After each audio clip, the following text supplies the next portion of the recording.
I'm Jordan. I'm the CEO and co-founder of Nr2, and today I'm going to talk about how AI startups impact sustainable development. So let me start by sharing my screen, and let's just jump into it.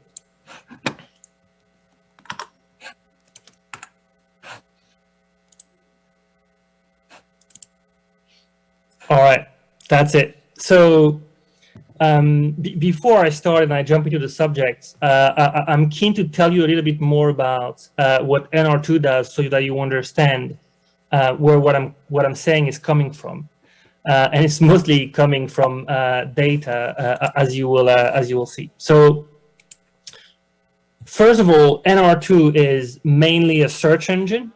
And so what it does is it finds information on the internet, and it does that in 3 languages.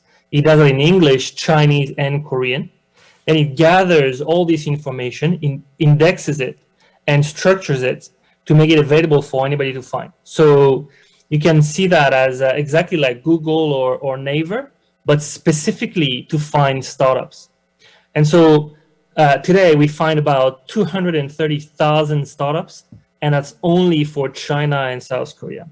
Now, the reason why I'm explaining this is because most of what I'm going to say today is going to be from data that we've extracted from the search engine and analyzed to see what kind of AI startups exist here in South Korea.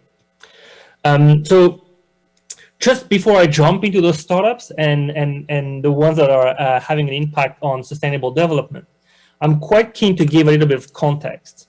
And for that, I want to talk about the economy. So as many of you will know, the economy is mainly driven by large corporates. So this figure here gives you the market cap, so the market capitalization of the biggest companies in South Korea.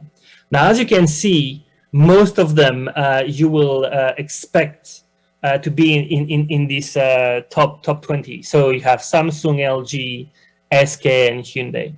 Now, what we think at Nr2 is happening is we're currently going through a paradigm shift, and this paradigm shift is comes from the startup industry and what startups are creating in the economy.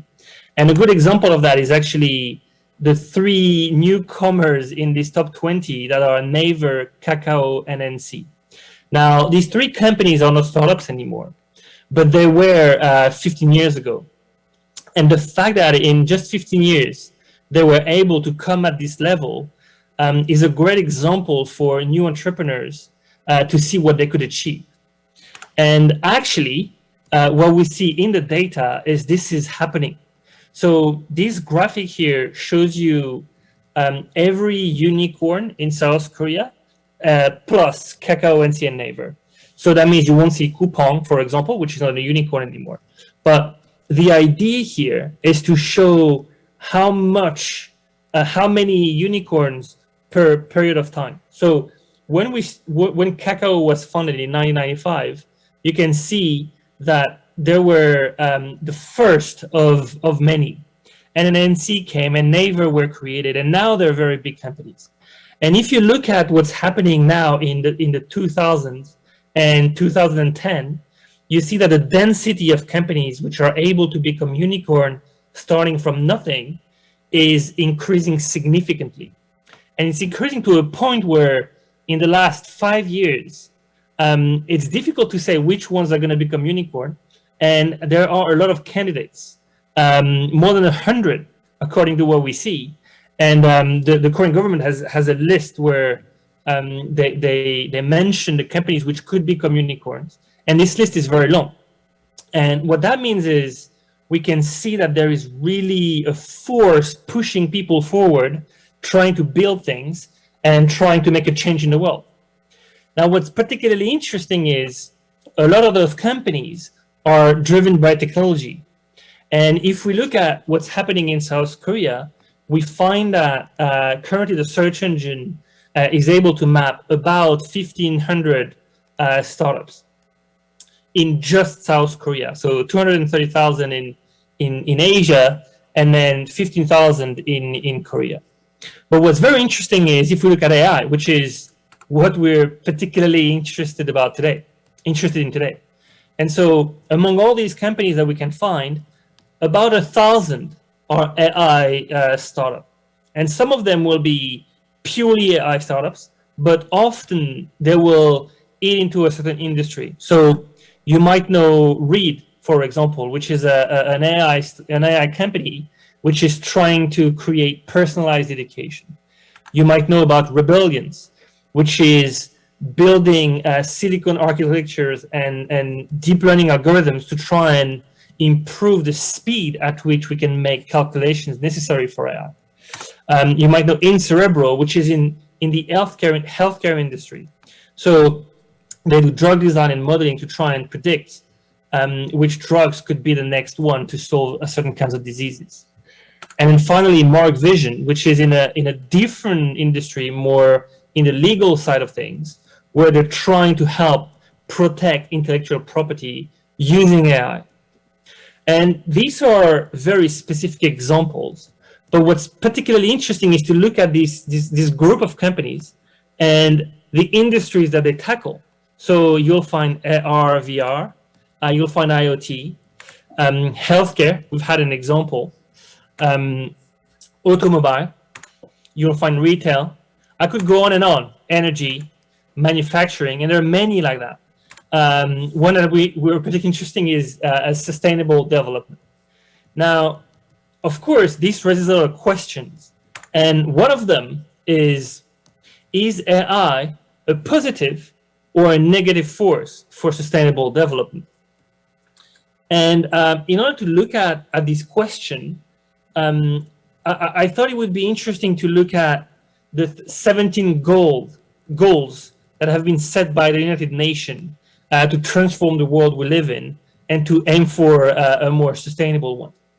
And so these goals range from poverty to hunger, education, inequalities, many of them. And so the key question here is, among all those goals, how AI is involved in those goals? Like, is it helping us? Is it actually inhibiting us from achieving these different goals? And so that's the question that we're going to try and address today. And we're going to do that by using a great paper that was written in Nature Communication last year, which took those goals and analyzed for each of them every targets that were set within those goals and how AI could actually impact them. So what they've done, which is particularly interesting, is they've grouped the goals into 3 categories. So the first category is society goals. So that includes poverty, hunger, well-being, education, anything related to people, basically. And then you have the economy group. So that includes everything related to the economy. So growth, infrastructure, inequalities, consumption, and really anything about the economy. And then finally, you have the group of environment goals. So climate and basically any kind of life that is on the planet, and which is not us humans. And so what they've done is they've looked at each target for each of these goals within each of these groups. So this is society, and we don't have time to go into the details of each of the targets, but what you need to understand with this figure is we're within the society goals, and for each goal, which is a box here, you have a set of targets. So 1, 2, 3, 4, 5, A and B, these are targets set to achieve these goals. And what they've done is they've analyzed them in details, and they've then analyzed AI and the current status of the technology, and they thought about, is that enabling us to achieve this target and therefore the goal, or is it inhibiting us to achieve this target and therefore the goal? And so, as you can see here, it's quite interesting that without even going to the details of each of those targets, we start to see that AI can be both in many cases. So AI can enable us to achieve a sustainable target, but also inhibit us. The balance of these is more towards enabling us, but we have to be very careful because AI could also inhibit. And that is true for society, and it is also true for the economy and the environment. So what that tells us is AI is a tool which can be very powerful and can really enable us to achieve sustainable goals. But if used in the wrong way or without thinking about sustainability, it could also inhibit our ability to reach those targets. And so if we look at the summary of those, you can see that on balance, it's mostly a positive impact according to this study. And they give numbers, 80% positive, 35% negative. But I think this is a good news. This means the way we're currently pushing a technology forward is really helping us achieve those goals. But I don't think we should underestimate the 35%. And I think that the reality is these 35% are on us. This is not about AI itself. It's about how we use it.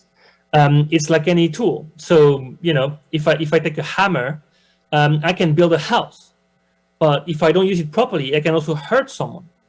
And so the tool is not the reason why someone's going to be hurt. It's how I've used it. And I really think this is the same for AI. I think AI has great power, but whoever is using it, it has great responsibility. Now, I do think this is a little bit too theoretical. So what I did was, before actually going to the conference and start talking, I went on our search engine and I searched for sustainability and AI. And so what I'd like to do now is take a very specific example of a company that I found on the search engine, which was highly ranked by our innovation index, which, just quickly, the way we built our search engine is similar to the ones you already know. So if you go on Google, for example, every website is going to be ranked based on how well it matches to your search. Now, if you're searching for startups, we cannot do that because it wouldn't be very fair to show you a startup which is based on the words you've typed. So what we've done is we have indexed every startup with specific keywords. So for example, sustainable development is one of them. So if you go and type for sustainable development, you'll find every company which does that. But it wouldn't make sense to just show you a rank based on how well it matches with the search. So what we've done is we've actually used AI to build what we call the Nr2 Innovation Index, which takes into account a lot of data and ranks companies based on their ability to innovate and how much they change the world. So what I've done is I went on the search engine, I typed in sustainable development and AI, and then I looked at which companies I could find at the top of the rank, and I picked one. And so the one I picked was a company called Newbie Labs. It's a Korean company, and this is a profile similar to what you could find on the search engine in a different format because it's a PowerPoint. But I won't go into the details of it. But what's interesting is it's quite a young company, and they've already won quite a few awards, and they've received money from people you might know of, like the D2 Startup Factory or K-Data. And they're using AI really with the goal, as you can see, what they say on their website is they try to save the earth. So what I thought was, let's just look into the details of what they do and a very specific example of how AI actually helps sustainable goals. So what's Newbie Labs and you know, what do they do? I thought this picture was actually the best way to explain what they do. It's basically a computer vision company, and what they do is they recognize what you're eating. So you come with your food. You go to a restaurant. You'll have your meal, maybe a dessert, anything, and they will recognize what it is, and you know how much calorie it is. Is it very nutritious? Is it not? You know, how healthy is it for you? And then they analyze that before you eat and after you eat. So let me show you more details. So Basically, their idea is to say, okay, so we have these great AI which can recognize food, and this is interesting. And there's actually a lot of apps which use this to just tell you how many calories you have in a specific food that you're looking at. But what I try to do is, okay, well, what if we integrate this into something we do every day? How about we really use it with an intent, which I think is the key to achieve sustainability, is like the intent, the why we're doing what we're doing. And so it's a 3-step process where when you get your food in a restaurant, you'll scan it once, and so it's going to tell you what it is. But then you'll also scan it as you leave the restaurant, which means that the AI behind, which is mainly computer vision, but not just that, will recognize the food that you had at the beginning and then recognize the food that you have at the end. And so it'll know different things. It'll know your intake, how much have you eaten, what you said. So if you got fries, hamburger, fruits, and veggies, and you only ate the hamburger and the fries, well, now even though on paper it was a healthy meal, at the end of the day, it wasn't for you because you didn't eat the healthy things. And also, it'll measure food waste, which means that as a restaurant owner, I will know how much waste I have, and I might be able to decrease the amount of food I'm giving to people based on the fact that they will always just have waste because it's just too much for them. And the beauty of that, which I think is actually the beauty of AI, is it's personalized. And so if you think of what happened with the Industrial Revolution, it was something where volume meant loss of quality. So the more you can produce or the more you can do, usually the lesser the quality. But the beauty of AI is it's the opposite. It's the more you can do, the higher the quality. Because the more people will use such an algorithm, the better the algorithm is going to be, and the more precise it can be for one individual. Which means that for you as an individual, because the crowd is using it, you'll get better results. It's exactly how Google, Naver, or Nr2 works. The more people use it, the better it's going to be for one person to find what they're looking for. And so that means that you can actually, instead of having an average number, in this case, it would be, okay, the average amount is going to be 500 grams, but because it's an average, half of the people will have too much, and therefore you're going to have a lot of waste. And half of the people will not have enough, and they're going to be hungry. But then if you don't use the average, but use personalized data, then everybody's got what they need, and therefore there's less food waste and less people hungry. So I think that's what we learned from a very specific example like this one. And according to their website, they've already done quite a good job because they've reduced food waste quite a lot. They had I'm guessing, an indirect impact on CO2 production. They've saved money for the restaurants, which don't have to use this food to people. And they've analyzed a lot of data, which means that they've probably been able to give interesting insights to people. So I think that this very specific example really shows the power of AI and the fact that the intent is really the key. Because the reason why a company like Newbie Lab is able to achieve such sustainable development numbers is not because of the AI that they have. It's because of how they use it. It's the intent behind the AI. And so my current belief is, and it's supported by the study I've shared before, is AI is really a very powerful tool to achieve sustainability, and it's a powerful tool to achieve the goals that we can set ourselves. But it's just a tool, and it's on us to use it in a way which means we can achieve those numbers, and it's on us to make the most of it. And like any tool, if we don't use it properly, we won't do anything useful, and maybe we'll actually cause problems with it, and we might inhibit those goals. So I think that's the message. And if I think of what's next, I would say that the key is really to look at what people are building, and look out for the startups. There are quite a lot. The number is increasing. There are many people who want to change the world, and they're trying hard. And so I think it's important to help them, to support them. This is why we exist at Nr2. We're really trying to create something, which means that these people, wherever they come from, should they be in Busan, in Seoul, in New York, or anywhere, they should be able to be seen by other people that can believe in what they do and support them. So I would say, AI is a very powerful tool. There's a lot of people trying to do something with it, and I think it's really worth looking at them and supporting them. So I think that's all I have for today. It was a real pleasure to be here.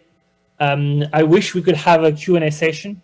Because it's a recorded conference, then we can't do that, but I've put my email on that slide, so you should feel free to reach out anytime. I'd be delighted to chat about this or anything AI, startup related, or sustainability related. So thank you so much again for having me today. It's really I'm very grateful for having this opportunity to say something which I think is important, or at least I really care about. So thank you for that. And I really hope to have a discussion with anybody who's seeing this. Thank you so much.